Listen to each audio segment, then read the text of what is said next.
नमस्ते दोस्तों, मैं आपके लिए एक नया टॉपिक लेके आया हूं कि कैसे हम कोविड-19 के लिए अच्छा इम्यूनिटी बनाएंगे, जिसके चलते हमें हल्की फुल्की सर्दी खांसी तो होगी लेकिन हम तुरंत ही ठीक हो जाएंगे। तो इसके लिए इम्यूनिटी बढ़ाने के लिए जो है हमारा WBC ही रिस्पॉन्सिबल होता है। तो WBC, RBC, प्लेटलेट्स ये तीनों जो बनते हैं वो बोन मैरो में बनते हैं। बोन मैरो कहाँ होता है? बोन मैरो जो है हड्डी में होता है।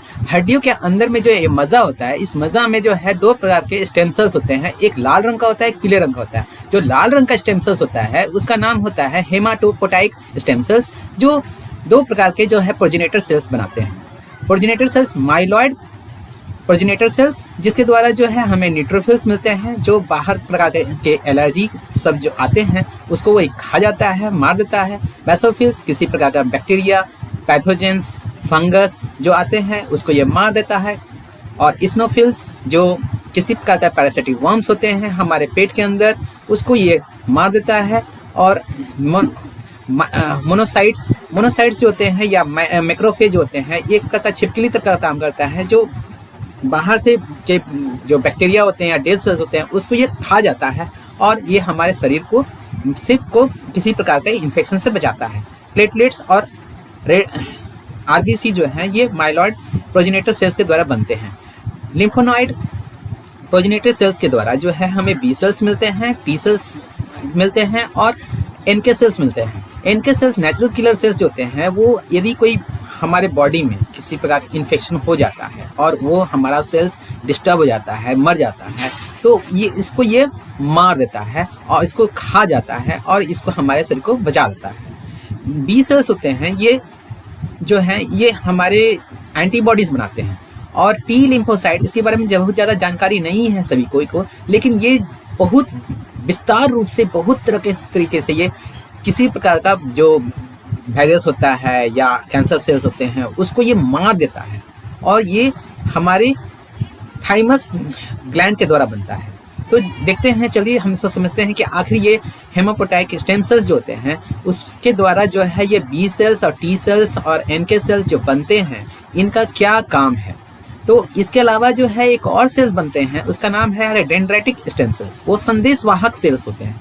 वो तो ये इंटरफेरनोस जो होते हैं, ये जो है इन प्रोटीन, छोटे मोटे प्रोटीन होते हैं, छोटे छोटे प्रोटीन होते हैं जो हमारे इम्यूनिटी के रिस्पॉन्सिबल होते हैं।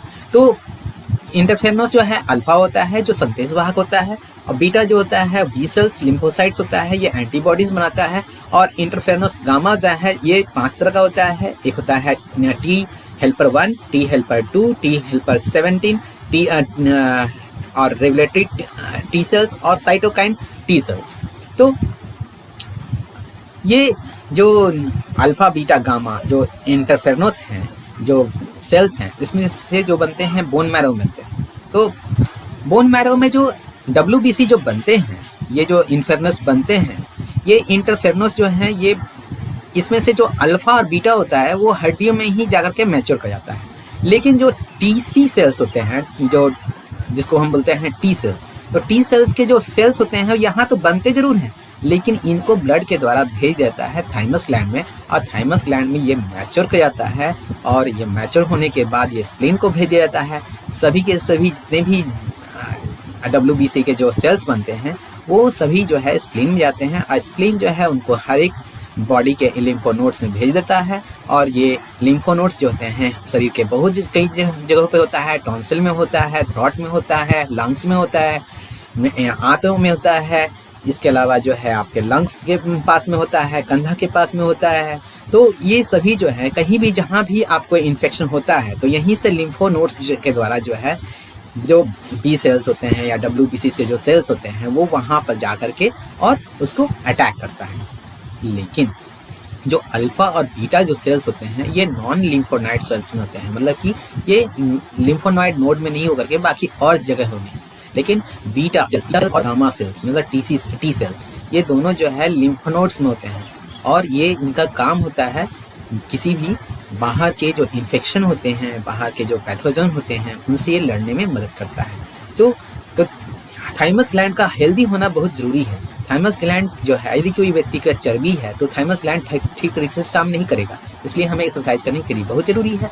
अब हम जानते हैं B सेल्स के बारे में।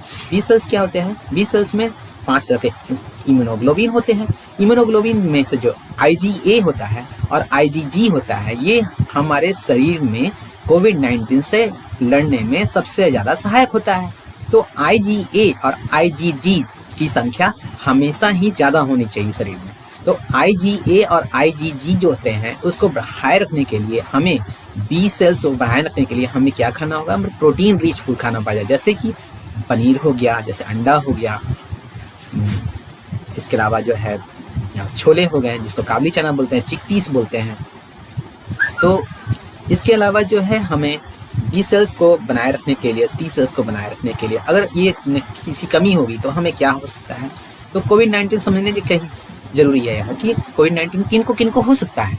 तो कोविड-19 डायबिटीज़, हाइपरटेंशन, जिनकी मोटापा बहुत ज़्यादा है, लंग्स का प्रॉब्लम है, लंग्स लीवर का डिसऑर्डर है, यदि बॉडी में स्प्लीन नहीं है तो भी हो सकता है, यदि IFN मतलब इंटरफेरनोस का अल्फा का एक्टिवेशन जल्दी नहीं हो पाता है तो उसके लिए भी प्रॉब्लम है। ये किनके साथ होता है? 65 साल से ऊपर वाले को होता है। डेफिशिएंसी ऑफ बी सेल्स और टी सेल्स, ये ऐसा कब होता है? जब आप बहुत ज़्यादा एज के हो जाते हैं तो जो हेमापोटाइक स्टेम सेल्स होते हैं वो बहुत तरीके से सही तरीके से काम नहीं कर पाते हैं, तो उन लोग को बहुत ज़्यादा ये प्रॉब्लम हो सकती है। तो उसको बनाए रखने के लिए, उसको बढ़ाए रखने के लिए हमें क्या खाना पड़ेगा? तो इसमें से जो है आप हाफ फ्राई जो एग होते हैं उसको खाइए, कुछ प्रोबायोटिक फ्रूट्स खाइए जैसे कि मैंगो हो गया, एग हो गया, योगर्ट हो गया, पपाया हो गया। इसके अलावा जो है कुछ alpha omega 3S rich food खाना चाहिए जिसके द्वारा हमें टी सेल्स बनते हैं, जैसे कि फ्लैक्स हो गया, वॉलनट हो गया, स्क्वैश सीड हो गया, सेसमे सीड्स हो गया, आलमंड्स हो गया। तो ये सब जानना जरूरी है। इसके अलावा जो है ग्लोब आर्टिचॉक, ये नॉर्दर्न कैलिफोर्निया में मिलता है, ये इसे भी खाना चाहिए। मुनक्का जो है ये हमारा जिंक देता है, जिंक सप्लीमेंट देता है और ये RBC बनाने में मदद करता है। नोनी फ्रूट बी सेल्स बनाने में और टी सेल्स दोनों में बनाने में मदद करता है। चिकपीस जो हैं ये बी सेल्स बनाने में मदद करते हैं। इसके अलावा जो है आप पंपकिन खा सकते हैं, लौकी खा सकते हैं, स्क्वैश जिसको बोलते हैं, ये सब कुछ फोर्टिफाइड सीरियल्स खा सकते हैं, ओट्स हो गया, राई हो गया, ये सब खाना बहुत ज़रूरी है। प्रोटीन के केस में आप सोया भी खा सकते हैं, वो भी बहुत अच्छी चीज़ है। चिकन सूप अगर आप पसंद करते हैं तो वो भी खा सकते हैं, काफ़ी ज़्यादा अच्छा है। इसके अलावा जो है वो अल्फ़ा सेल्स को बनाए रखने के लिए, बीटा सेल्स, इन सभी को बनाए रखने के लिए और के साथ साथ हमें ये भी ज़रूरी है कि हम 20 मिनट एक्सरसाइज करें, 30 मिनट एक्सरसाइज करें, 20 मिनट योगा करें। और यदि आपको हल्की फुल्की सर्दी खांसी होने की संभावना है या आपको लगता है कि आपको हल्की हल्की सर्दी हो गई है तो उस केस में आप ब्लैक टी लें, ग्रीन टी से ज़्यादा बेहतर है। लेकिन ध्यान रखें कि इसमें लहसुन और अदरक दोनों होना चाहिए। तो और जैसा कि आप जानते हैं कि विटामिन C के लिए आपको लेमन्स खाने चाहिए, बेल पेपर खाने चाहिए और जैक फ्रूट्स जो विटामिन B के लिए सबसे बेस्ट होते हैं, तो जैसे कि कटहल हो गया। जिंक के लिए सबसे बेहतर जैसे सिरप है जो जिंकोविट और सेलेनियम रिच फूड्स, जैसा कि आपको मैंने पहले भी बता चुका है। तो इसमें से इन सभी चीज़ों का सेवन करते हुए आप जो आयुर्वेदिक जो दवा है जैसे गुगुल या त्रिफला, गुडुचि, ये सब सभी बहुत अच्छे आयुर्वेदिक तत्व हैं जिनका सेवन करना चाहिए। यदि आपको लगता है जोड़ों में दर्द है तो उसके लिए भी ये भी गुलगुल बहुत अच्छा चीज़ है। अगर आपको लगता है कि आपको कोविड-19 होने की संभावना है तो इनमें से कोई 3 में से कोई एक तेल इस्तेमाल कर सकते हैं, jojoba, almonds, Brahmi oil, massage के लिए दिन भर में 1 बार।